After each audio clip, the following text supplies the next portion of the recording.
सो लो student, start करते हैं class. जो सब्जेक्ट हम लोग को पढ़ना है, सब्जेक्ट का नाम सबसे पहले लिख लो, costing and taxation. Costing and taxation मतलब ये जो सब्जेक्ट है, इसमें दो सब्जेक्ट मिक्स करके दिया हुआ है। कॉस्टिंग एक अलग सब्जेक्ट होता है और टैक्सेशन एक अलग सब्जेक्ट होता है, टोटली डिफरेंट। दोनों का आपस में कोई लिंक नहीं है, पर दो सब्जेक्ट को मिक्स करके एक सब्जेक्ट बनाया गया है। ठीक है, तो कॉस्टिंग एंड टैक्सेशन जो हमारा सेमेस्टर 1 रहने वाला है वो 40 मार्क्स का है। अकॉर्डिंगली सेमेस्टर 1 में 40 मार्क्स में 20 मार्क का कवरेज कॉस्टिंग से रहेगा और 20 मार्क का कवरेज टैक्सेशन से रहेगा। ओवरऑल हमारा सेमेस्टर 1 कितने मार्क्स का रहेगा? सेमेस्टर 1 रहने वाला है हमारा एमसीक्यू पैटर्न 50 मार्क्स। इस 50 मार्क्स में से 10 मार्क्स का वेटेज स्कूल के पास है। स्कूल तुम्हारे प्रोजेक्ट के बेसिस पे या फिर ओरल एग्जामिनेशन किसी भी बेसिस पे तुमको मार्क्स देगा, एंड 40 मार्क्स का तुम्हारा एग्जाम कंडक्ट किया जाएगा जो कि एमसीक्यू मोड में रहेगा। इस 40 मार्क्स में से 20 मार्क्स का कवरेज कॉस्टिंग का पेपर से रहेगा, इसको हम लोग कॉस्ट भी कहते हैं, एंड 20 मार्क्स का कवरेज टैक्स के पेपर से रहेगा। तो ये तुम्हारा सब्जेक्ट का एनालिसिस है। तो कॉस्ट एक अलग सब्जेक्ट है, दैट इज कॉस्टिंग, और टैक्स एक अलग सब्जेक्ट, दैट इज टैक्सेशन। दोनों का आपस में कोई लिंक नहीं है। लिंक इतना ही है कि दोनों को मिला के एक सब्जेक्ट बना दिया गया है, पर ये दो अलग अलग सब्जेक्ट है। कॉस्टिंग अलग होता है और टैक्सेशन अलग होता है।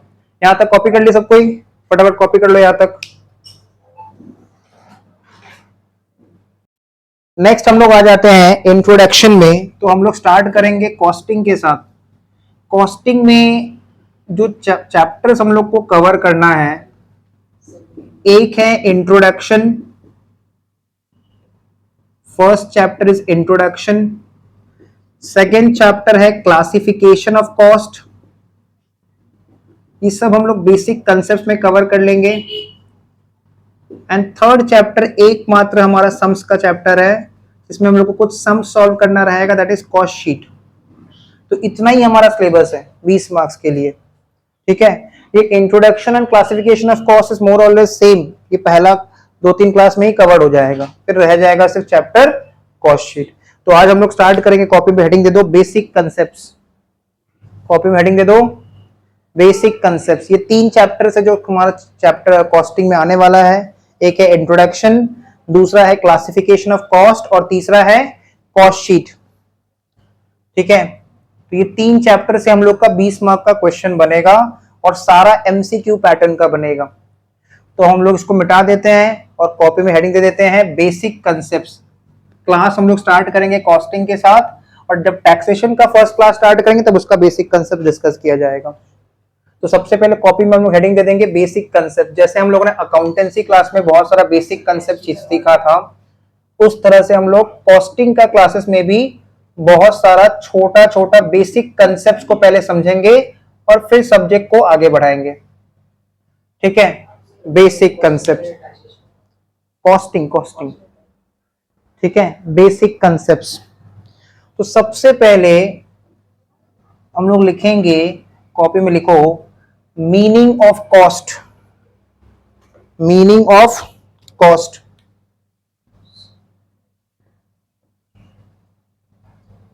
Meaning of cost. कॉस्ट क्या होता है? तो लिखो, cost is the sacrifice of resource. Cost is the sacrifice of resource in order to produce a product. In order to produce a product or to provide a service or to provide a service. तो cost का मतलब क्या होता है? Cost is the sacrifice of resource in order to produce a product और to provide a service. ठीक है, तो ये सैक्रिफाइस वर्ड का मतलब क्या है? आज जैसे मान लो हम लोग मार्केट गए, हम मार्केट जाके हम लोगों ने 1,000 रुपया का शर्ट खरीदा, मतलब वो शर्ट खरीदने के लिए हमको पॉकेट से पहले 1,000 रुपया सैक्रिफाइस करना पड़ा, 1,000 रुपया हम लोग को बलिदान देना पड़ा, त्याग देना पड़ा, तब जाके वो शर्ट हमारे पास आया। इसलिए उस शर्ट का कॉस्ट कितना हो गया? 1,000 रुपया। तो कॉस्ट का मतलब क्या होता है? सैक्रिफाइस। आज मार्केट से हमको ये पेन खरीदना था, तो ये पेन खरीदने के लिए हमको पॉकेट से पहले 25 रुपया सैक्रिफाइस करना पड़ा, तब जाके ये पेन हमारे पास आया। इसलिए इस पेन का कॉस्ट कितना है? 25 रुपया, क्योंकि हमने 25 रुपया सैक्रिफाइस किया है, तब जाके ये पेन हमको मिला है। तो कॉस्ट का मतलब क्या होता है? It is the sacrifice of resource. Resource का मतलब हर वो चीज जिसके द्वारा हम लोग आगे का कोई भी काम कर सकते हैं। जैसे देखो, स्टूडेंट के लिए रिसोर्स क्या होता है? School bag. स्टूडेंट के पास एक स्कूल बैग है जिसमें वो सारा बुक्स लेके अपना स्कूल में जाता है, तो स्कूल बैग क्या है? रिसोर्स है पढ़ाई करने के लिए। स्टूडेंट के पास पेन होता है, कॉपी होता है, ये उसका रिसोर्सेस होता है, जिसके बिना वो पढ़ाई नहीं कर पाएगा। तो रिसोर्सेस क्या होता है? जिसके द्वारा हम लोग कोई काम कर सकते हैं। ठीक है, जैसे भूख लगता है तो खाना चाहिए, वो रिसोर्सेस है हमारे लिए। क्लियर? तो cost is the sacrifice of resource in order to produce a product और टू प्रोवाइड अ सर्विस। अब एक चीज समझो, जिस चेयर पे तुम बैठे हो वो चेयर प्लास्टिक का बना हुआ है कि नहीं? In order to produce a product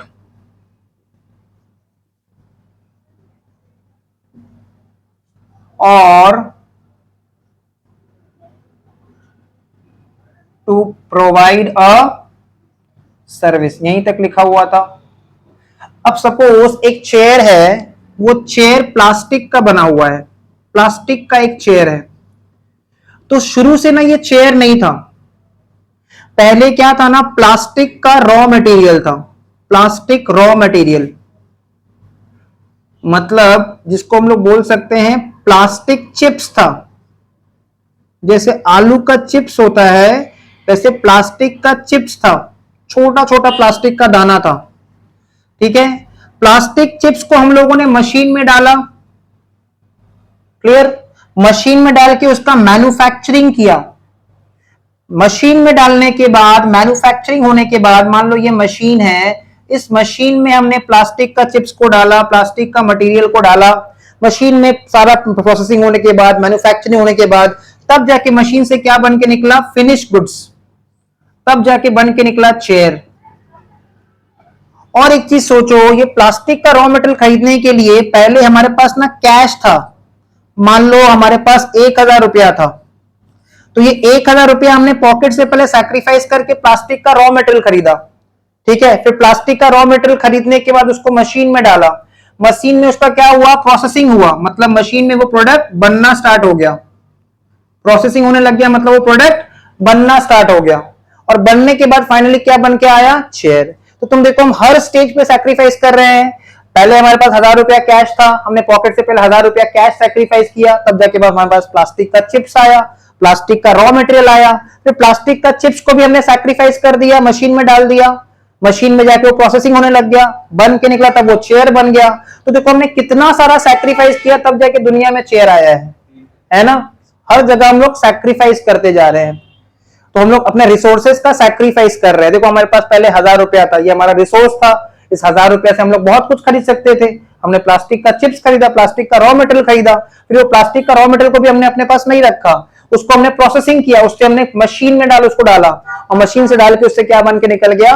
chair बन के निकल गया। क्लियर? तो कॉस्ट का मतलब क्या होता है? It is the sacrifice of resource. वो रिसोर्स कैश में भी हो सकता है, ब्रैकेट में लिख लो कैश और काइंड। वो रिसोर्स कैश में भी हो सकता है या फिर काइंड में भी हो सकता है। वो रिसोर्सेस जो है वो कैश भी हो सकता है या फिर काइंड भी हो सकता है, in order to produce a product और टू प्रोवाइड अ सर्विस। ठीक है, in order to produce a product और टू प्रोवाइड अ सर्विस। एक प्रोडक्ट बनाने के लिए, फिर सर्विस देने के लिए हम जितना सैक्रिफाइसेस कर रहे हैं वो सब हमारा कॉस्ट है। आज क्लासेस करवाने के लिए हमारे पास चेयर होना चाहिए, चेयर नहीं होगा तो क्लासेस नहीं हो पाएगा। एफर्ट देना पड़ेगा, अगर एनर्जी नहीं रहेगा तो क्लासेस नहीं करवा पाएंगे। तो हम अपना एफर्ट दे रहे हैं, अपना एनर्जी दे रहे हैं ताकि क्लासेस हो सके। तो तो हमको अपना एफर्ट, अपना एनर्जी सैक्रिफाइस करना पड़ रहा है, अपना टाइम सैक्रिफाइस करना पड़ रहा है। क्लियर? इतना एफर्ट देना पड़ रहा है, सैक्रिफाइस तो हम भी कर रहे हैं, तो मेरे लिए ये भी मेरा कॉस्ट बन जाएगा। Clear? This is also our cost. Cost is the sacrifice of resource. जितना भी हम लोग सैक्रिफाइसेस कर रहे हैं रिसोर्सेस का एक प्रोडक्ट को बनाने के लिए या फिर कोई सर्विस को प्रोवाइड करने के लिए, वो हमारा कॉस्ट बन जाएगा। तो सबसे पहला लाइन कॉपी में क्या लिख दिए मीनिंग ऑफ कॉस्ट में? Cost is the sacrifice of resource in order to produce a product और to provide a service. Next line लिखो कॉपी में, कॉपी के बीच में लिखना एलिमेंट्स ऑफ कॉस्ट। कॉपी के बीच में लिख देना elements of cost. Elements, elements word का मतलब क्या होता है? एलिमेंट्स वर्ड का मतलब होता है parts. Elements of cost. What do you mean by the term elements? जैसे देखो, अगर हम लोग बात करें ह्यूमन बॉडी का एलिमेंट्स, तो पार्ट्स ऑफ ह्यूमन बॉडी में क्या क्या आएगा? बोन्स आएगा, स्किन आएगा, ठीक है, लंग्स आएगा, किडनी आएगा। These are elements of human body. वैसे कॉस्ट का 3 एलिमेंट होता है। कॉस्ट का 3 एलिमेंट होता है। Clear? There are 3 elements of cost. One is material, other is labour, second is labour, and the third is other expenses या expenses. Material, labour and other expenses, there are 3 elements of cost. जैसे सोचो, अगर कोई चाय का भांड बना हुआ है ना, कुम्हार मिट्टी को यूज करके चाय का भांड बनाता है, तो वो जो भांड बना हुआ, मिट्टी का जो भांड बना हुआ है, तो मिट्टी का भांड बनाने के लिए मटेरियल यूज हुआ है, मिट्टी लगा है। लेबर मतलब होता है एफर्ट, कुम्हार ने अपना एफर्ट दिया है तभी तो उसमें शेप आया है। Clear? Labour is the effort. And other expenses का मतलब क्या होता है? वो जो पॉटरी व्हील है वो कैसे घूमा है? कहीं ना कहीं एनर्जी यूज किया गया है, इलेक्ट्रिसिटी यूज किया गया है उसको चलाने के लिए। एक जगह भाड़ा पे लिया गया होगा, रेंट लिया गया होगा। एक जगह पे बैठ के हम लोग प्रोडक्ट बनाएंगे, रास्ते में बैठ के तो बनाएंगे नहीं। आज हम क्लासेस करवा रहे तो तुम लोग को शीट प्रोवाइड करते हैं जिसमें सारा क्वेश्चन बुकलेट होता है, वो मटेरियल होता है। हम अपना एफर्ट दे रहे हैं तो वो लेबर हो गया। और क्लासेस करवाने के लिए इलेक्ट्रिसिटी चाहिए, रेंटेड प्रेमाइसेस है, रेंट पे जगह ले रखे हैं, चेयर का डेप्रिसिएशन हो रहा है। अकाउंटिंग का क्लास में तुमने सीखा होगा डेप्रिसिएशन क्या होता है, चेयर का डेप्रिसिएशन हो रहा है, एसी का डेप्रिसिएशन हो रहा है, तो ये सब क्या हो जाएगा? Other expense. हम डॉक्टर के पास जाते हैं, होम्योपैथी डॉक्टर के पास, तो डॉक्टर हम लोग को दवाई देता है, अपना खुद का दवाई, बोलता है 1 गोली सुबह में, 1 गोली दोपहर को, 1 गोली शाम को, 1 गोली रात को, गोली खाते रहना है, सिर्फ गोली खा लो। तो जो गोली वो दे रहा है होम्योपैथी डॉक्टर, वो उसका मटेरियल हो गया। डॉक्टर अपना टाइम दे रहा है, अपना एफर्ट दे रहा है, उसका लेबर हो गया। डॉक्टर के पास बहुत सारा इक्विपमेंट्स होता है जिससे वो चेक करता है कि हम लोग का हार्ट बीट सही से चल रहा है कि नहीं। हेलो, प्लीज ध्यान दो, इधर ध्यान दो, इधर ध्यान दो, ठीक है। हार्ट बीट सही से चल रहा है कि नहीं, ये सारा चीज डॉक्टर चेक करता है। तो डॉक्टर के पास फर्नीचर्स होता है ताकि पेशेंट्स लोग आके अपना वेटिंग कर सके, वहां बैठ सके। तो दीज आर अदर एक्सपेंसेस। मतलब कोई भी प्रोडक्ट बनाने के लिए या फिर कोई भी सर्विस देने के लिए तीनों एलिमेंट का प्रेजेंट होना बहुत जरूरी है। आज ये पेन बना है, तो ये पेन बनाने के लिए प्लास्टिक यूज किया गया है, वो उसका मटेरियल है। फैक्ट्री में वर्कर्स ने काम किया है, मेहनत किया है, वो उनका लेबर है। और फैक्ट्री में मशीन को चलाने के लिए इलेक्ट्रिसिटी चाहिए, बिना इलेक्ट्रिसिटी का मशीन नहीं चलेगा। एक फैक्ट्री जिस जगह पे होगा उस जगह का रेंट का खर्चा है, मशीन का डेप्रिसिएशन का खर्चा है, मशीन में फ्यूल डालना पड़ेगा, बिना फ्यूल का मशीन नहीं चलेगा, तो वो सब अदर एक्सपेंसेस हो जाएगा। तो तुम किसी भी चीज को देख लो, कॉस्ट में 3 एलिमेंट प्रेजेंट होता है। One is material, other is labour and the third is other expenses. Clear? Material, labour and other expenses, these are 3 elements of cost. सबसे पहले चीज क्या सीखे, कॉस्ट क्या होता है? Cost is the sacrifice of resource in order to produce a product और to provide a service. किसी प्रोडक्ट को बनाने के लिए या फिर सर्विस को देने के लिए जितना भी हम सैक्रिफाइसेस कर रहे हैं उसको हम लोग क्या बोलते हैं? Cost. Cost is the sacrifice of resources in order to produce a product और to provide a service. Elements of cost में 3 आइटम आ जाएगा, material, labour and other expenses. ठीक है? मटेरियल क्या होता है? लिख लो ब्रैकेट में, टेंजिबल होता है। टेंजिबल मतलब जिसको देख सकते हैं, जो फिजिकली प्रेजेंट है, जिसको टच कर सकते हैं। बट लेबर क्या होता है? Labour is intangible. Labour is intangible. देखो, लोगों ने गलत सोच बना रखा है, लेबर कभी इंसान नहीं होता। लेबर इज द एफर्ट, मेहनत जो एक वर्कर कर रहा है। लेबरर इंसान होता है, ठीक है। Labour is the effort given by the labourer. तो हम लोग कितना गलत बोलते हैं, ये बिल्डिंग बनाने के लिए 10 लेबर का दरकार पड़ेगा। 10 लेबर नहीं, 10 लेबरर्स का दरकार पड़ेगा। And labour is the effort, labour is not a person. Labour का कोई नाम हो सकता है? लेबर तो मेहनत है, जो कौन करता है? लेबरर करता है, वर्कर करता है। क्लियर? तो लेबरर इंसान होता है, वर्कर इंसान होता है, लेबर इंसान नहीं होता। It is the effort. तुम जो मेहनत कर रहे हो वो टैंजिबल है कि इनटैंजिबल? इनटैंजिबल। उसको हम लोग देख नहीं सकते, बस फील कर सकते हैं कि मेहनत कोई ज्यादा कर रहा है, कोई कम कर रहा है। तो लेबर हमेशा क्या होता है? इनटैंजिबल। और जो अदर एक्सपेंसेस होता है वो भी क्या होता है? इनटैंजिबल। ठीक है, वो जनरली क्या होता है? इनटैंजिबल होता है। तो मटेरियल टैंजिबल प्रॉपर्टी होता है, लेबर इज इनटैंजिबल। लेबर का मतलब होता है एफर्ट, मेहनत। लेबर का मतलब इंसान नहीं होता है, लेबरर इंसान होता है, वर्कर इंसान होता है। वर्कर जो अपना मेहनत कर रहा है उसी को बोलते हैं labour. Labour is the effort given by the worker. Other expenses, तो कॉस्ट के 3 एलिमेंट होते हैं। पहला होता है मटेरियल, दूसरा होता है लेबर, और तीसरा होता है other expenses. Next, elements of cost के बाद लिखो कॉपी में, कॉपी के बीच में हेडिंग दे देंगे कॉस्ट। कॉपी के बीच में हेडिंग दे देंगे कॉस्ट, और उससे 2 एरो निकालेंगे। कॉपी के बीच में हेडिंग दे देंगे कॉस्ट, और उससे 2 एरो स्ट्राइक आउट करके निकालेंगे।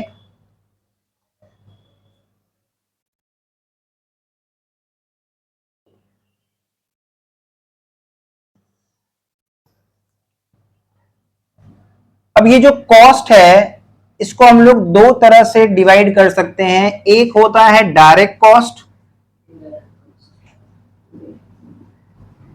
एंड दूसरा हो जाएगा इनडायरेक्ट कॉस्ट।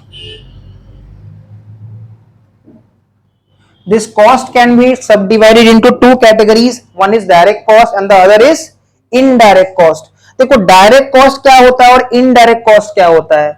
डायरेक्ट कॉस्ट वो कॉस्ट है जो प्रोडक्ट में डायरेक्टली ट्रेसेबल है, प्रोडक्ट में डायरेक्टली आइडेंटिफाइबल है, जिसको हम प्रोडक्ट में देख सकते हैं, जिसका अमाउंट इजीली कैलकुलेट कर सकते हैं, वो डायरेक्ट कॉस्ट है।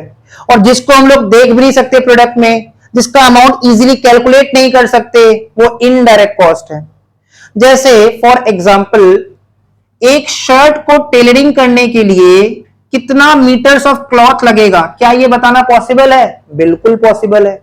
एक शर्ट को टेलरिंग करने के लिए कितना मीटर कपड़ा लगेगा ये बताना बिल्कुल पॉसिबल है ना। और 1 मीटर कपड़ा का दाम या 2 मीटर कपड़ा का दाम कितना पड़ेगा ये भी बताना पॉसिबल है।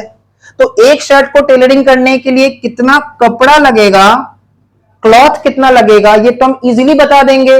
पर एक शर्ट को टेलरिंग करने के लिए कितना रुपया का थ्रेड लगेगा ये बताना पॉसिबल नहीं है। थ्रेड तो रोल में आता है, थ्रेड जो है वो रोल में आता है। और एक शर्ट को बनाने के लिए एग्जैक्टली कितना रुपया का थ्रेड लगेगा ये बताना पॉसिबल नहीं है। तो शर्ट के केस में, शर्ट को टेलरिंग करने के केस में जो कपड़ा यूज कर रहे हैं वो कैसा कॉस्ट हो गया? Direct cost. जबकि जो थ्रेड लग रहा है शर्ट को टेलरिंग करने के लिए वो कैसा कॉस्ट हो गया? Indirect cost. Clear? Direct cost वो कॉस्ट होता है जो प्रोडक्ट में डायरेक्टली ट्रेसेबल होता है। ये पेन बना है, प्लास्टिक का मटेरियल यूज किया गया है। ये पेन बनाने के लिए प्लास्टिक का मटेरियल यूज किया गया है। तो ये पेन बनाने के लिए जो प्लास्टिक यूज किया गया है वो प्रोडक्ट में डायरेक्टली ट्रेसेबल है, आइडेंटिफाइबल है, दिख रहा है, व्हाइट कलर का प्लास्टिक है, इधर ब्लैक है, दिख रहा है ये चीज। क्लियर? तो प्लास्टिक जो यूज किया गया पेन को बनाने के लिए वो कैसा कॉस्ट हो गया? Direct cost. पर ये पेन को, जहां पे ये पेन बना है वहां पे फैक्ट्री का रेंट भी तो लगा होगा। तो फैक्ट्री का रेंट तो इस प्रोडक्ट पे नहीं दिख रहा है बट लगा तो है, तो वो कैसा कॉस्ट हो गया? Indirect cost. फैक्ट्री में मशीन चला है, मशीन का डेप्रिसिएशन हुआ है, वो खर्चा भी इसमें नहीं दिख रहा है बट लगा तो है, वो कौन सा कॉस्ट हो जाएगा? Indirect cost. डायरेक्ट कॉस्ट कौन सा कॉस्ट होता है? जो प्रोडक्ट में डायरेक्टली ट्रेसेबल होता है, आइडेंटिफाइबल होता है। जो भी कॉस्ट प्रोडक्ट में डायरेक्टली ट्रेसेबल होगा, आइडेंटिफाइबल होगा, उसको कौन सा कॉस्ट बोलेंगे? Direct cost. जो भी कॉस्ट प्रोडक्ट में डायरेक्टली ट्रेसेबल होगा, आइडेंटिफाइबल होगा, उसको कौन सा कॉस्ट बोलेंगे? Direct cost. और वो कॉस्ट जो प्रोडक्ट में डायरेक्टली ट्रेसेबल नहीं है, डायरेक्टली आइडेंटिफाइबल नहीं है, जिसका अमाउंट इजीली कैलकुलेट नहीं कर सकते, जिसका अमाउंट को जज करना पॉसिबल नहीं है, वो इनडायरेक्ट कॉस्ट है। वो कैसा कॉस्ट है?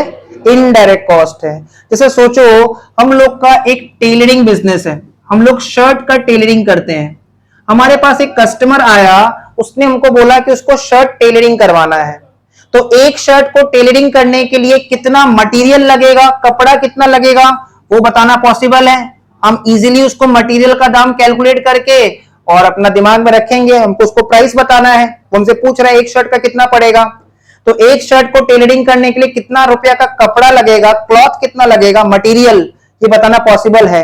एक शर्ट को टेलरिंग करने के लिए हमारा जो स्टाफ है, जो वर्कर है, वो कितना रुपया चार्ज करेगा, वो भी हम लोग बता देंगे। ठीक है, एक शर्ट को टेलरिंग करने के लिए हमारा स्टाफ को हमको कितना रुपया देना पड़ेगा, वो भी हम बता देंगे। लेकिन एक शर्ट का दाम में हम पूरा दुकान का महीने का रेंट जोड़ सकते हैं? नहीं जोड़ सकते। बिजनेस का जो रेंट है वो मान लो करीब 10,000 रुपया पर मंथ है, और एक शर्ट कितने का होगा? मुश्किल से 1,000 रुपया का होगा। तो उसमें हम रेंट का खर्चा को जोड़ते ही नहीं है। हम लोग बेसिकली क्या करते हैं, हम लोग अदर एक्सपेंस को पहचान ही नहीं पाते। दुकान का जो रेंट है वो उसमें कितना जोड़े, नहीं पता। अगर हम लोग अदर एक्सपेंस को नहीं जोड़ेंगे तो टोटल कॉस्ट भी हम लोग का गलत आएगा। ठीक है, और टोटल कॉस्ट में हम लोग क्या करते हैं, प्रॉफिट जब जोड़ते हैं तब जाके हम लोग को सेलिंग प्राइस मिलता है। तब जाके हम लोगों को क्या मिलता है? सेलिंग प्राइस मिलता है। फिर से बता रहे हैं, देखो मटेरियल का खर्चा जोड़ेंगे, प्रोडक्ट को बनाने के लिए जो मटेरियल लगेगा उसका खर्चा जोड़ेंगे, प्रोडक्ट को बनाने के लिए जो हमारा वर्कर स्टाफ लेबर अपना चार्ज करेगा उसका खर्चा जोड़ लेंगे। लेकिन दुकान का भाड़ा वो कैसे जोड़े हम लोग एक शर्ट का दाम में? मशीन का डेप्रिसिएशन कभी जोड़ते ही नहीं है, वो भी तो हमारा खर्चा है, वो भी हमारा एक्सपेंस है। क्लियर? हमारे यहाँ पे स्टाफ आता है साफ सफाई करने, उसको जो पैसा देना पड़ेगा वो भी तो हम लोग घर से तो नहीं देंगे, वो भी हमको कस्टमर से लेके देना होता है। एक चीज दिमाग में बैठा लेना, बिजनेस में हम लोग एक भी रुपया घर से नहीं देते, सारा पैसा हमको किससे रिकवर करना है? कस्टमर से। जो पैसा हम घर से दे देंगे वही हमारा क्या हो जाएगा? लॉस हो जाएगा। बिजनेस में हम लोग सारा पैसा रिकवरी किससे करते हैं? कस्टमर से रिकवरी करते हैं। किस तरह से रिकवरी करते हैं? सेलिंग प्राइस बता के। तो अगर हमारा सेलिंग प्राइस गलत है, इसका मतलब कहानी गलत हो जाएगा पूरा। वहां पे सेलिंग प्राइस कैसे गलत होगा? देखो हमको अदर एक्सपेंस समझ में नहीं आ रहा। हमको इजीली पता है कि एक शर्ट बनाने में मटेरियल कितना लगेगा, हमको इजीली पता है एक शर्ट बनाने में लेबर कितना चार्ज करेगा, बट हमको नहीं पता कि अदर एक्सपेंस हम कितना कितना जोड़ें। क्लियर? हमारे लिए पॉसिबल नहीं है। तो तुम देखो, जिसको हम लोग डायरेक्टली ट्रेस कर सकते हैं, आइडेंटिफाई कर सकते हैं, जैसे सपोज मटेरियल ले लेते हैं 300 रुपया का मटेरियल, लेबर चार्ज करेगा 100 रुपया, तो मटेरियल 300 रुपया, लेबर 100 रुपया। अब हमारा जो शॉप का रेंट है, सपोज रेंट है ₹20,000 पर मंथ। अब 20,000 रुपया रेंट अगर हम एक ही कस्टमर से चार्ज करेंगे तो कस्टमर तो आएगा ही नहीं, बेफालतू का चीज का दाम बहुत महंगा हो जाएगा। और 20,000 रुपया का रेंट अगर हम किसी से ना ले तो हमको घर से देना पड़ जाएगा। तो प्रॉब्लम तो यहाँ पे अराइज कर रहा है कि हम इस कॉस्ट को ट्रेस नहीं कर पा रहे, इसको आइडेंटिफाई नहीं कर पा रहे हैं। तो इसी सब का सोल्यूशन के लिए हमको कॉस्टिंग सब्जेक्ट सीखना है। तो जिसका हम लोग कॉस्ट इजीली कैलकुलेट कर सकते हैं वो कौन सा कॉस्ट होता है? Direct cost. जो प्रोडक्ट में डायरेक्टली ट्रेसेबल होता है, आइडेंटिफाइबल होता है, वो होता है डायरेक्ट कॉस्ट। जो प्रोडक्ट में डायरेक्टली ट्रेसेबल नहीं है, डायरेक्टली आइडेंटिफाइबल नहीं है, जिसका अमाउंट एक्यूरेटली कैलकुलेट नहीं कर सकते, वो इनडायरेक्ट कॉस्ट है। और हम लोग को टोटल कॉस्ट निकालने के लिए डायरेक्ट कॉस्ट और इनडायरेक्ट कॉस्ट दोनों को लेना पड़ेगा। अगर मेरा कॉस्ट का कैलकुलेशन रॉन्ग होगा, अगर मेरा टोटल कॉस्ट रॉन्ग होगा तो सेलिंग प्राइस भी गलत आएगा। और अगर सेलिंग प्राइस गलत आएगा तो हमको लॉस भी हो सकता है ना? और ज्यादा सेलिंग प्राइस चार्ज करने से कस्टमर भी भाग जाएगा। तो कॉस्टिंग बहुत ही ज्यादा इंपॉर्टेंट सब्जेक्ट है। अगर हम लोग अपना कॉस्ट कैलकुलेशन नहीं कर पाएंगे और कॉस्ट अगर कम कैलकुलेट कर देंगे तो बिजनेस में लॉस हो जाएगा। कॉस्ट अगर जरूरत से ज्यादा कैलकुलेट कर देंगे तो कस्टमर नहीं आएगा। तो कॉस्ट को कैलकुलेट करना बहुत जरूरी है, बिकॉज जब हम कॉस्ट को सही से कैलकुलेट करेंगे तभी हम सही प्रॉफिट कैलकुलेट कर पाएंगे, और जब प्रॉफिट सही कैलकुलेट करेंगे तब सेलिंग प्राइस भी करेक्टली हम बता पाएंगे। क्योंकि सेलिंग प्राइस अगर थोड़ा सा ज्यादा होगा कस्टमर्स भाग जाएंगे, सेलिंग प्राइस अगर कम रहेगा तो बिजनेस में हमको लॉस हो जाएगा। तो सेलिंग प्राइस का सही रहना बहुत जरूरी है, और सेलिंग प्राइस का सही रहने के लिए टोटल कॉस्ट सही से कैलकुलेट करना जरूरी है। और टोटल कॉस्ट को कैलकुलेट करने के लिए डायरेक्ट कॉस्ट तो इजीली कैलकुलेट हो जाएगा, बट इनडायरेक्ट कॉस्ट को हम लोग ट्रेस नहीं कर पाते। तो डायरेक्ट कॉस्ट क्या होता है? वो कॉस्ट जो प्रोडक्ट में डायरेक्टली ट्रेसेबल है, डायरेक्टली आइडेंटिफाइबल है, जिसका अमाउंट हम इजीली कैलकुलेट कर सकते हैं, वो डायरेक्ट कॉस्ट है। और जिसका अमाउंट इजीली कैलकुलेट नहीं कर सकते वो इनडायरेक्ट कॉस्ट है। जैसे एग्जांपल, तुम्हारे पास एक बुक है, वो बुक 100 पन्ना का है, 100 पेजेस का बुक है, तो एक एक पेज का कितना कॉस्ट लगा होगा इजीली बता देंगे। एक पेज 20 पैसा का है तो 100 पेज के लिए कितना रुपया लगा होगा। बट बुक को प्रिंटिंग करवाने में जो इंक यूज किया गया है, वो इंक कितना रुपया का इंक यूज किया गया, ये बताना पॉसिबल नहीं है। जैसे for example, this is marker ink, ये 35 रुपया का आता है, 30 रुपया का आता है। अब हमने एक वर्ड लिखा है इनडायरेक्ट कॉस्ट, सिर्फ इतना लिखने का कितना खर्चा, ये बताना पॉसिबल नहीं है, बिकॉज ये इंक तो पूरा डब्बा में आता है 30 रुपया का, और सिर्फ इतना लिखने के लिए कितना रुपया का इंक लगा, ये बताना पॉसिबल नहीं है। क्लियर? तो इनडायरेक्ट कॉस्ट वो कॉस्ट होता है जो प्रोडक्ट में ट्रेसेबल और आइडेंटिफाइबल डायरेक्टली नहीं हो पाता। क्लियर? एग्जाम्पल समझ में आ रहा है? तो जितना ज्यादा हम एग्जाम्पल्स को समझेंगे उतना ज्यादा कॉस्ट इजी होता रहेगा। अभी तक जो भी सीखे उसको फटाफट रिवीजन करते हैं। कॉस्ट का मतलब क्या होता है? Cost is the sacrifice of resource, sacrifice of resources. वो रिसोर्सेस कैश में भी हो सकता है या फिर वो काइंड में भी हो सकता है, in order to produce a product, एक प्रोडक्ट बनाने के लिए या फिर एक सर्विस देने के लिए। एलिमेंट्स ऑफ कॉस्ट में क्या क्या आता है? 3 चीज आता है, material, labour and other expenses. Material generally tangible in nature होता है, टेंजिबल इन नेचर होता है, but labour and other expenses intangible in nature होता है। अब कॉस्ट 2 तरह का होता है, इसके बारे में लिखते हैं, लिखो कॉपी में। डायरेक्ट कॉस्ट के नीचे लिखो, डायरेक्ट कॉस्ट के नीचे लिखो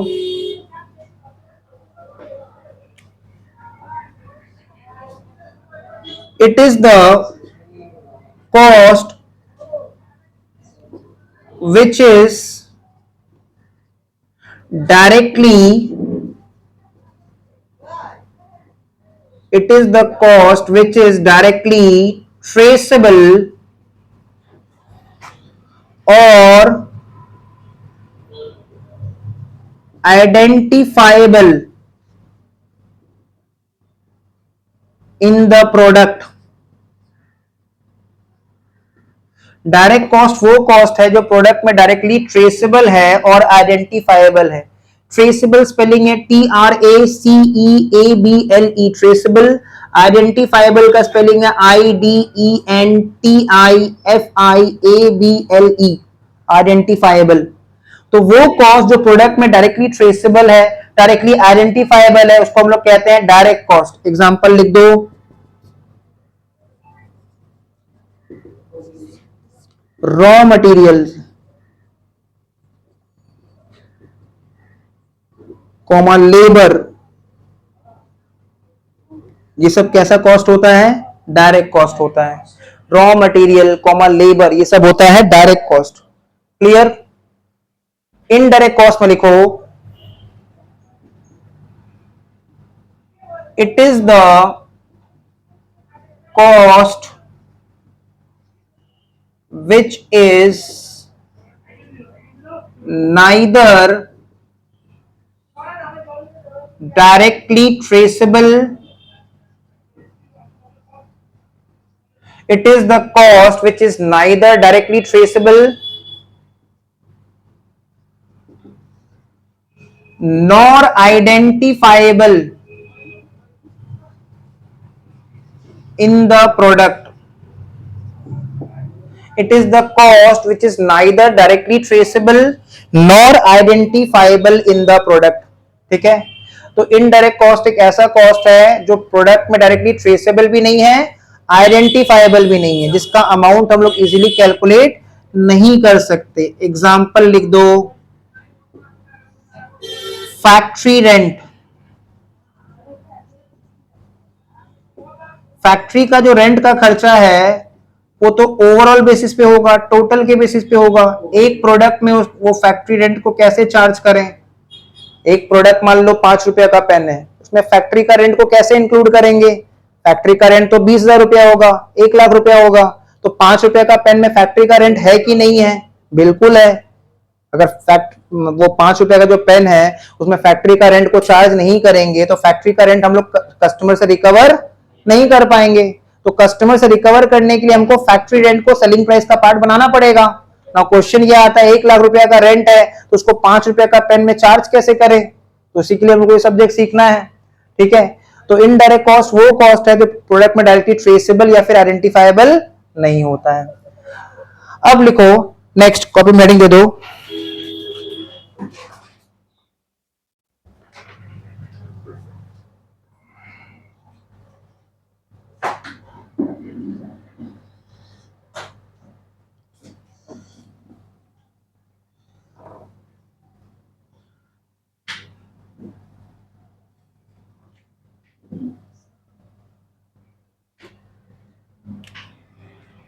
लिखो element wise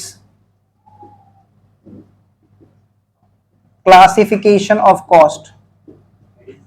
heading, next heading, element wise classification of cost. Elements wise classification of cost.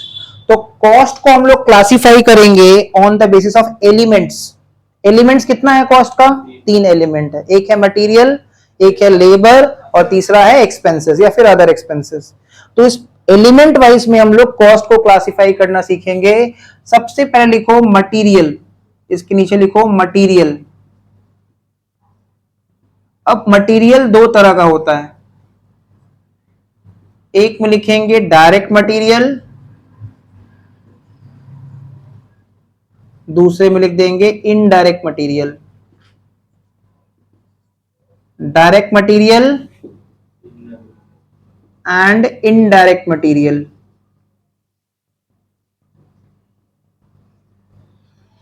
तो material is of 2 types, one is direct material and the other is indirect material. Direct material क्या होता है? जो product में directly traceable होगा, identifiable होगा, जिसका amount हम लोग इजीली कैलकुलेट कर सकते हैं, वो डायरेक्ट मटेरियल है। और इनडायरेक्ट मटेरियल क्या होगा? जो प्रोडक्ट में लगा तो है बट उसका अमाउंट इजीली कैलकुलेट नहीं कर सकते। जैसे बताओ ये पेन बनाने के लिए प्लास्टिक यूज किया गया है, तो कितना रुपया का प्लास्टिक लगा होगा फिर भी अप्रोक्सीमेटली बता सकते हैं, दिख भी रहा है प्लास्टिक लगा है पेन बनाने के लिए। तो ये प्लास्टिक जो लगा है पेन बनाने के लिए वो मटेरियल है कि लेबर है? मटेरियल है। डायरेक्ट मटेरियल है कि इनडायरेक्ट? डायरेक्ट मटेरियल है। लेकिन एक पेन बनाने के लिए मशीन में देखो जब तक फ्यूल नहीं डालेंगे ना, पेट्रोल डीजल, तब तक मशीन चलेगा नहीं। बड़ा बड़ा मशीन्स को चलाने के लिए एनर्जी भी चाहिए and that is electricity and fuel भी चाहिए। बिना फ्यूल का मशीन नहीं चलेगा। तो मान लो हमने एक बार में मशीन में 10 लीटर डीजल डाल दिया था। अब एक पेन बनाने के लिए एग्जैक्टली कितना रुपए का डीजल यूज हुआ है ये बताना पॉसिबल नहीं है। बट पेन बनाने के लिए डीजल तो लगा है, पेन को बनाने के लिए डीजल तो लगा है, पर ये बताना पॉसिबल नहीं है। इसलिए जो पेन बनाने के लिए जो फ्यूल यूज किया गया ना, वो भी एक मटेरियल है।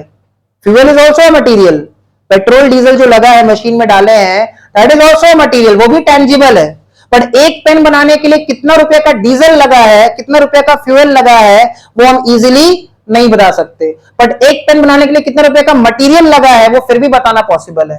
तो वो मटेरियल जो प्रोडक्ट में डायरेक्टली ट्रेसेबल है, आइडेंटिफाइबल है, वो डायरेक्ट मटेरियल है।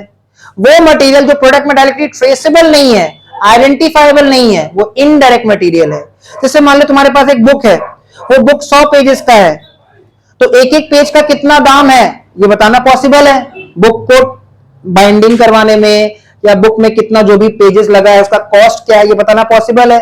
बट बुक का जो प्रिंटिंग कॉस्ट है, इंक कितना का यूज किया गया ये बताना पॉसिबल नहीं है। बुक को बाइंड करने के लिए, पेस्ट करने के लिए कितने रुपए का ग्लू यूज किया गया है ये भी बताना पॉसिबल नहीं है। ग्लू तो बॉक्स में आता है, अब तुमने 1 ड्रॉप डाला है या 5 ड्रॉप डाला है, वो ड्रॉप कितने का है ये बताना पॉसिबल नहीं है। क्लियर? तो है तो दोनों ही मटेरियल, बट जिस मटेरियल का हम लोग अमाउंट एक्यूरेटली कैलकुलेट कर सकते हैं, जिसको आइडेंटिफाई कर सकते हैं, जिसको ट्रेस कर सकते हैं, वो डायरेक्ट मटेरियल होगा। और जिसका अमाउंट आइडेंटिफाई नहीं कर सकते, ट्रेस नहीं कर सकते, वो इनडायरेक्ट मटेरियल होगा। जैसे हमने तुमको शर्ट का एग्जांपल दिया था, तो शर्ट को टेलरिंग करने के लिए, एक शर्ट को टेलरिंग करने के लिए कितना मीटर्स ऑफ क्लॉथ लगेगा, ये टेलर से पूछो बता देगा, एक बार में बता देगा। पर एक शर्ट को टेलरिंग करने के लिए कितना रुपए का थ्रेड लगेगा, ये बताना पॉसिबल नहीं है। शर्ट को टेलरिंग करने के लिए थ्रेड लगेगा ना, बिना धागे का तो शर्ट टेलरिंग होगा नहीं। तो एग्जैक्टली कितना रुपए का थ्रेड लगेगा ये बताना पॉसिबल नहीं है। तो जो शर्ट को टेलरिंग करने के लिए थ्रेड यूज किया जा रहा है वो डायरेक्ट मटेरियल है कि indirect? Indirect material. Thread is indirect material, उसका अमाउंट इजीली कैलकुलेट नहीं कर सकते। और शर्ट को बनाने के लिए, शर्ट को टेलरिंग करने के लिए जो क्लॉथ यूज किया जा रहा है वो डायरेक्ट मटेरियल है, उसका अमाउंट इजीली कैलकुलेट कर सकते हैं। बात समझ में आ रहा है क्या बोल रहे हैं? लेदर शू है, तो शू को बनाने के लिए पेस्टिंग करना पड़ता है ना। लेदर शू जो होता है ना, तो नीचे का सोल लेदर नहीं होता है, ऊपर का पोर्शन ही लेदर होता है, नीचे का जो सोल होता है उसको पेस्टिंग करना पड़ता है। तो शू का जो लेदर वाला पोर्शन है, कितने रुपए का लेदर यूज किया गया है वो बता सकते हैं, that is direct material. But shoe को पेस्टिंग करने के लिए कितने रुपए का ग्लू यूज किया गया है वो बताना पॉसिबल नहीं है। तो ग्लू क्या हो गया? Indirect material. Getting my point? तो मटेरियल दो तरह का होता है, डायरेक्ट मटेरियल और इनडायरेक्ट मटेरियल।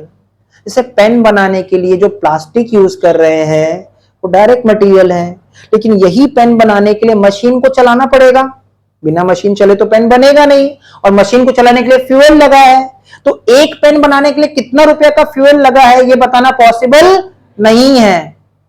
प्लास्टिक लगा है वो भी मटेरियल है पेन बनाने के लिए, फ्यूल लगा है मशीन को चलाने के लिए वो भी मटेरियल है तो दोनों मटेरियल, लेकिन एक का हम लोग अमाउंट फिर भी कैलकुलेट कर पाएंगे, उसको देख सकते हैं प्रोडक्ट कॉस्ट में, प्रोडक्ट में दिख रहा है मटेरियल, और एक मटेरियल जो नहीं दिख रहा है फिर भी उसका खर्चा लगा है और उसका अमाउंट कैलकुलेट भी नहीं कर पाएंगे, that is indirect material.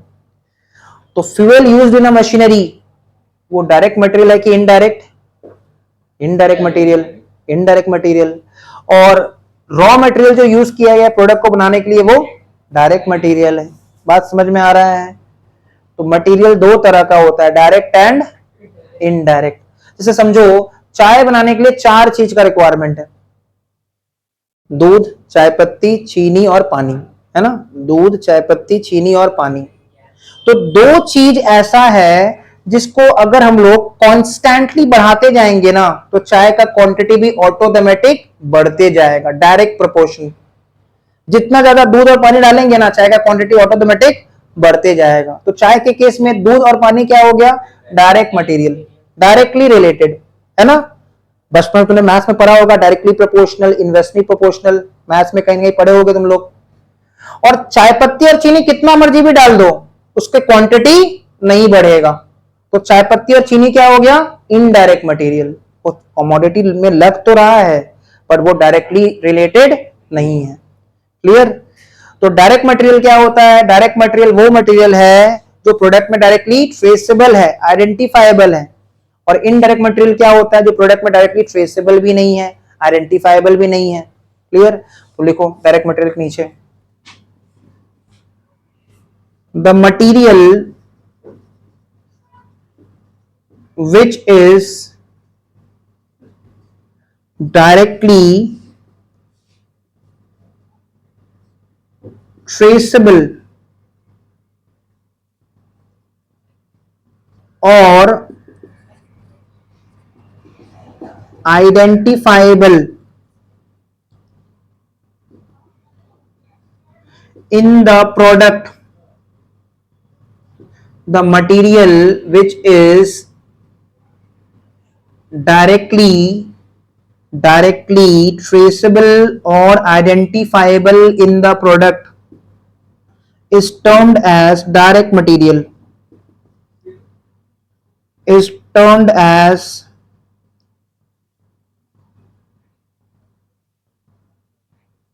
direct material, is termed as direct material। Example लिखो,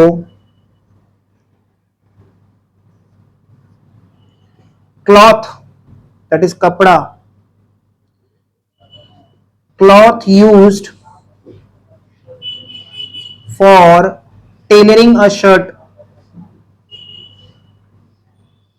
cloth used for tailoring a shirt एक शर्ट को बनाने के लिए, टेलर करने के लिए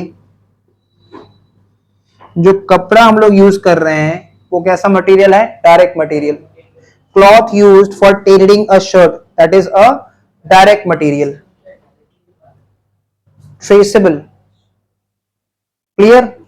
ये हो गया डायरेक्ट मटेरियल। इनडायरेक्ट मटेरियल में लिखो the material which is neither directly traceable, neither directly traceable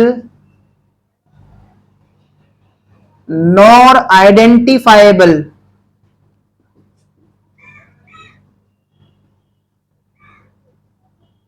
in the product, nor identifiable in the product is termed as indirect material, is termed as indirect material। ऐसा material जो product में traceable भी नहीं है, identifiable भी नहीं है, but उसका खर्चा तो लगा है, वो इनडायरेक्ट मटेरियल है। एग्जांपल लिखो, fuel used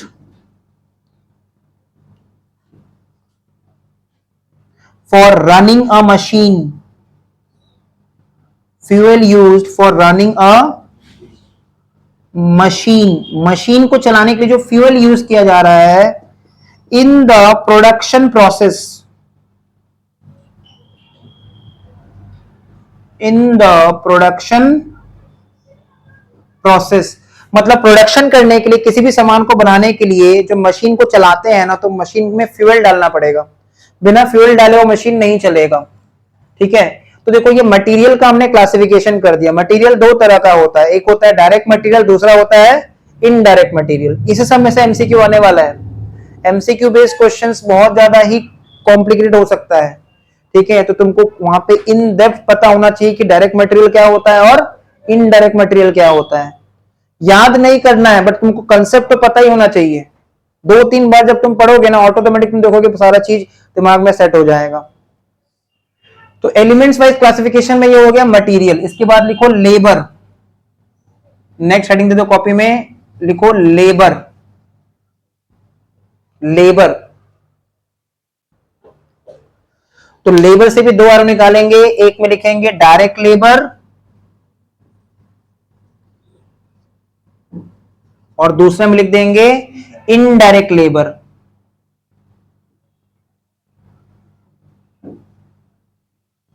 direct labour, indirect labour.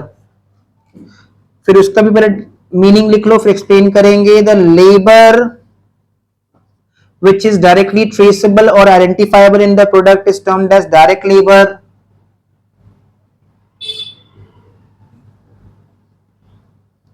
Example अभी खाली छोड़ देना, मत लिखना। और इनडायरेक्ट लेबर क्या होता है? द लेबर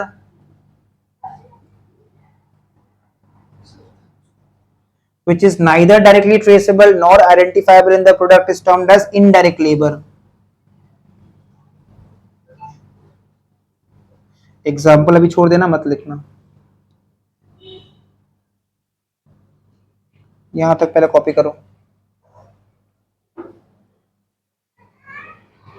अब देखो लेबर भी दो तरह का होता है। सबसे पहला बात, लेबर क्या इंसान होता है?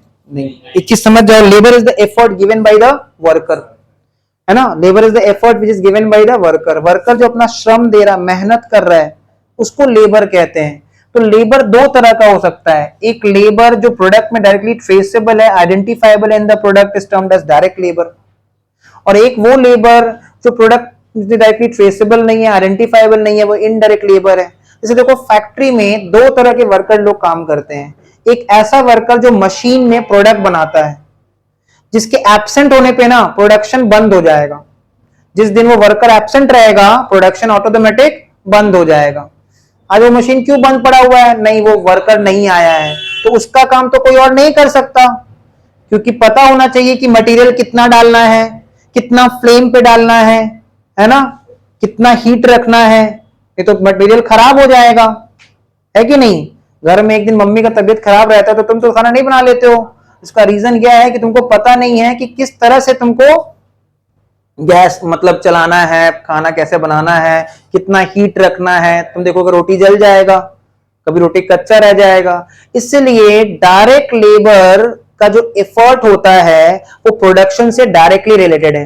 अगर डायरेक्ट वर्कर एब्सेंट है, मशीन मैन एब्सेंट है, तो उस दिन वो मशीन कोई और नहीं चला पाएगा। लेकिन सोचो फैक्ट्री का जो दरवान है, गेट कीपर है, अगर वो एब्सेंट है तो भी बिजनेस को कोई फर्क नहीं पड़ेगा, प्रोडक्शन अपने आप चलता जाएगा। तो किसके एब्सेंट होने पे प्रोडक्शन रुक जाएगा? फैक्ट्री का worker, that is machine man, direct worker जो प्रोडक्ट बना रहा है, जो प्रोडक्शन से एंगेज्ड है, जो प्रोडक्शन में इन्वॉल्व है, जो ये पेन बना रहा है, वो वर्कर अगर एब्सेंट रहेगा ना तो प्रोडक्शन ऑटोमेटिक बंद हो जाएगा।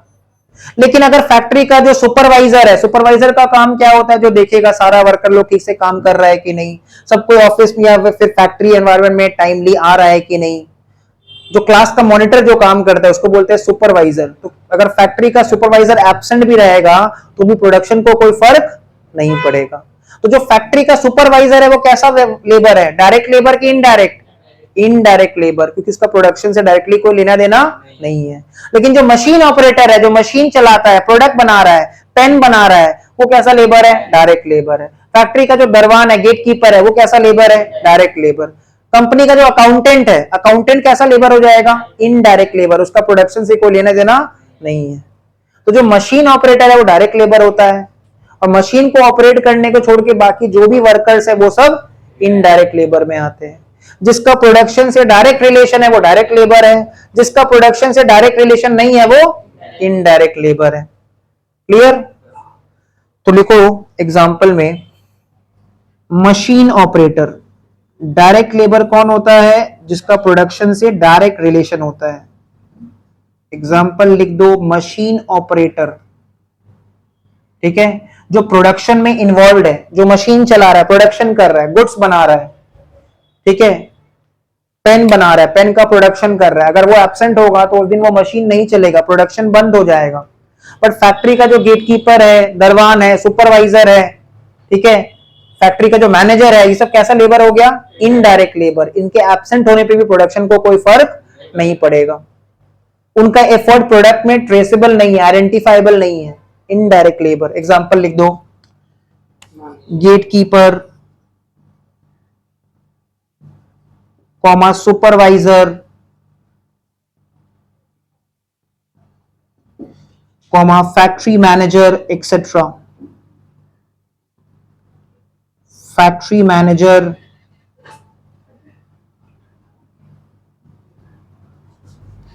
Comma accountant etcetera. तो लेबर भी देखो दो तरह का हो गया, डायरेक्ट और इनडायरेक्ट। डायरेक्ट लेबर कौन होता है? जिसका एफर्ट प्रोडक्ट में दिखेगा।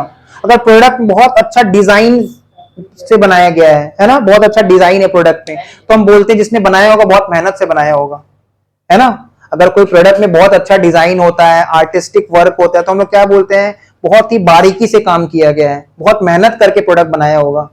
तो जो मेहनत करके प्रोडक्ट बनाया है तो किस तरह का लेबर है? Direct labour. और जो उस प्रोडक्ट को बस ट्रांसपोर्टेशन का काम कर रहा है, लोगों तक पहुंचा रहा है, जिसका प्रोडक्शन से कोई लेना देना नहीं है, वो किस तरह का लेबर है? Indirect labour. लेबर के नीचे हेडिंग दे दो एक्सपेंसेस। लेबर के नीचे हेडिंग दे दो एक्सपेंसेस। एक्सपेंसेस से भी दो एरो निकालो, एक में लिखो डायरेक्ट एक्सपेंसेस, एक्सपेंसेस से दो एरो निकालो, एक में लिखो डायरेक्ट एक्सपेंसेस और दूसरे में लिख दो इनडायरेक्ट एक्सपेंसेस। डायरेक्ट एक्सपेंसेस और इनडायरेक्ट एक्सपेंसेस। डायरेक्ट एक्सपेंसेस में लिखो the expenses which is directly traceable or identifiable in the product is termed as direct expense। ऐसा एक्सपेंस जो प्रोडक्ट में डायरेक्टली ट्रेसेबल है, आइडेंटिफाइबल है, वो डायरेक्ट एक्सपेंस। एग्जांपल अभी मत लिखना। इनडायरेक्ट एक्सपेंस पे लिखो द एक्सपेंस या expenses, the expense which is neither directly traceable nor identifiable in the product is termed as indirect expense। Example अभी मत लिखना। तो हमने आज का क्लास में क्या सीखा? एलिमेंट्स ऑफ कॉस्ट कितने तरह का होता है? 3 तो क्या क्या होता है? Material, labour and expenses. तो उसका क्लासिफिकेशन भी सीख के आज के क्लास में कि मटेरियल 2 तरह का होता है, डायरेक्ट एंड इनडायरेक्ट। लेबर भी 2 तरह का होता है, डायरेक्ट लेबर और इनडायरेक्ट लेबर। और एक्सपेंसेस भी 2 तरह का होता है, डायरेक्ट एक्सपेंस और इनडायरेक्ट एक्सपेंस। तो एक्सपेंसेस भी देखो 2 तरह का होता है, एक होता है डायरेक्ट एक्सपेंस और दूसरा होता है इनडायरेक्ट एक्सपेंस। ठीक है, तो डायरेक्ट एक्सपेंस में क्या लिखेंगे? तो क्या लिखा है? डायरेक्ट एक्सपेंस का मतलब होता है ऐसा expense which is directly traceable और आइडेंटिफाइबल इन द प्रोडक्ट, उसको बोलते हैं डायरेक्ट एक्सपेंस। जैसे समझो, एग्जांपल लिखते हैं, कॉस्ट ऑफ डिजाइन। बहुत सारा प्रोडक्ट में ना डिजाइन बनाया हुआ रहता है। तुमने फास्ट ट्रैक का वॉच में देखा होगा, डिजाइन बनाया रहता है ना? उसके बाद तुमने बहुत सारा गाड़ी में भी देखा होगा, मोटर कार में डिजाइन बना रहता है, 4 ठो रिंग बना हुआ रहता है ना? 4 ठो रिंग बना हुआ रहता है, 4 ठो चूड़ी बना हुआ रहता है, कह रहा है। ठीक है, अरे बस बस, हेलो, रिकॉर्ड हो रहा है। Cost of design, so cost of design क्या हो गया? Cost of design is a direct expense. Cost of design is a direct expense. उसके बाद royalty on production. Royalty on production ना, ये रॉयल्टी क्या होगा? समझो, गवर्नमेंट ने बोला कि वो लोग हमारे जमीन से कोल एक्सट्रैक्ट करेंगे। ठीक है, तो अगर कोल एक्सट्रैक्ट करेंगे, कोल निकालेंगे, तो बदले में गवर्नमेंट को हमको कुछ कमीशन देना पड़ेगा, दैट इज कॉल्ड रॉयल्टी। उसका प्रोडक्शन से डायरेक्ट रिलेशन है। जितना ज्यादा प्रोडक्शन होगा उतना ज्यादा उनको हमको कमीशन देना पड़ेगा, उतना ज्यादा उनको हमको कमीशन देना पड़ेगा। ठीक है, उतना ज्यादा हमको उसको कमीशन देना पड़ेगा। तो cost of design, royalty on production, ये सब कैसा एक्सपेंस हो गया? Direct expense. इनडायरेक्ट एक्सपेंस क्या होता है? जैसे फैक्ट्री का रेंट हो गया, फैक्ट्री का रेंट, डेप्रीशिएशन ऑन मशीन, ये सब कैसा एक्सपेंस हो जाएगा? Indirect expense. एग्जांपल लिख लो, फैक्ट्री रेंट, डेप्रीशिएशन। तो इनडायरेक्ट एक्सपेंस का एग्जांपल लिख देंगे, factory rent, comma depreciation on machine, ये सब एक्सपेंसेस है। इन सब का खर्चा लग रहा है प्रोडक्ट को बनाने के लिए, बट ये सब प्रोडक्ट में ट्रेसेबल या फिर आइडेंटिफाइबल नहीं है। तो आज का क्लास यहीं तक रहेगा, यहां तक का रिवीजन कर लेना। नेक्स्ट क्लास में इसके आगे हम लोग कंटिन्यू करेंगे।